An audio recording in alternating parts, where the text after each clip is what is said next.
ഞാനിന്നുള്ളത് ലോകത്തിലെ ഏറ്റവും വലിയ ശിവലിംഗമായ മഹാമൃത്യുഞ്ജയ ടെമ്പിളിലാണ്. ഇത് ഉള്ളത് അസ്സാമിലെ നോഗാവ് എന്ന് പറയുന്ന സ്ഥലത്താണ് കേട്ടോ.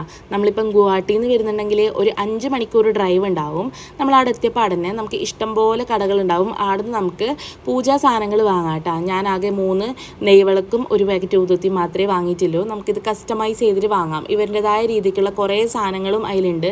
അതിനെക്കുറിച്ച് നമുക്ക് വലിയ ഐഡിയ ഇല്ലാത്തതുകൊണ്ടാണ് ഞാൻ 3 നെയ്വിളക്ക് മാത്രം വാങ്ങിയത്. നമുക്ക് കയറുമ്പോൾ തന്നെ ഫസ്റ്റ് കാണുന്നത് ഒരു ആമക്കുളമാണ്. നമുക്ക് ഈ ആമക്ക് കൊടുക്കാനുള്ള പൊരിയും കാര്യങ്ങളെല്ലാം ഈ കടകളിൽ നിന്ന് കിട്ടും. നമുക്ക് വേണമെങ്കിൽ വാങ്ങിയിട്ട് ഫീഡ് ചെയ്യാം. നമ്മൾ പിന്നെ നേരെ അമ്പലത്തിലോട്ട് പോയി. നമ്മൾക്ക് എത്തിയ പാടന്നെ നല്ല മൂടും പിടിച്ച് മഴ പെയ്യാൻ ഇങ്ങനെ സെറ്റായി നിൽക്കുന്നൊരു ക്ലൈമറ്റ് ആയിരുന്നു. നമ്മളൊരു 5 മണിയായിട്ട് എത്തുമ്പോഴേക്ക് അതിനെ കൊണ്ട് തന്നെ വൈകുന്നേരത്തെ പൂജയെല്ലാം കഴിഞ്ഞിട്ടുണ്ടായിന്ന് തോന്നുന്നു. അപ്പം നമ്മൾ എത്തിയ പാടന്നെ മഴ പിടിച്ചിട്ടുള്ളതുകൊണ്ട് തന്നെ ഏകദേശം ആൾക്കാരെല്ലാം പോയി തുടങ്ങിയിട്ടുണ്ടായി. അതിനെക്കൊണ്ട് വലിയ തിരക്കൊന്നും ഉണ്ടായിട്ടില്ല.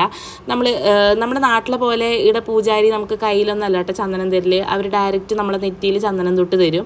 നല്ല തണുപ്പായിട്ടോ ഈ ചന്ദനത്തിന്. പിന്നെ കുറേ സമയം നമ്മളവിടെ കാറ്റും കൊണ്ടിരുന്ന് പിന്നെ ഞാനും സാനിയും പോയിട്ട് ആ നെയ്വിളക്കെല്ലാം കത്തിച്ചുട്ടാ. നെയ്വിളക്ക് കത്തിക്കാൻ വേണ്ടിയിട്ട് അവർ സെപ്പറേറ്റ് ഒരു ഏരിയ അവിടെ സെറ്റ് ചെയ്ത് വെച്ചിട്ടുണ്ട്. അവിടെ പോയിട്ട് നെയ്വിളക്കെല്ലാം കത്തിച്ചിട്ട് നമ്മൾ പിന്നെ തിരിച്ചു പോയി. അസ്സാമിലേക്ക് ആരെങ്കിലും വരുന്നുണ്ടെങ്കിൽ കാമാക്കിയ പോലെ തന്നെ ഒരു ഇമ്പോർട്ടൻറ്റ് സ്പോട്ടാണിത്.